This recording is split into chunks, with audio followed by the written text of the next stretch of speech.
আসসালামু আলাইকুম দর্শক, আজকে আমি আসছি হচ্ছে জামালপুরে লুইস ভিলেজ পার্কে। এটা হচ্ছে আপনার জামালপুর সদর উপজেলায়। তো এই যে আমার পিছনে যে পুকুরটা দেখতেছেন, এখানে প্রচুর পরিমাণে কার জাতীয় মাছ আছে। আমি এখন এই মাছকে খাওয়াবো। দেখেন এখানে খাবার ছিটিয়ে দিলে কি পরিমাণে মাছ আসে, এটা আসলে ভিজাই দিবে পানিটা। একটু কাছে এনে দেখাও, কাছে এনে দেখাও। দেখেন এখানে কি পরিমাণে মাছ আছে।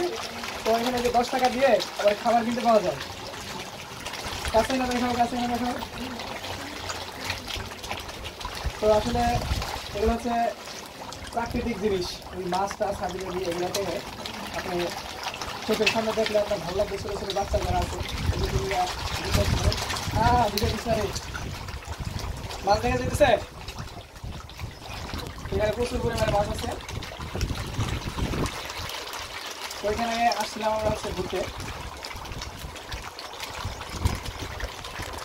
দেখেন এখানে কি পরিমাণে মাছ আসলে।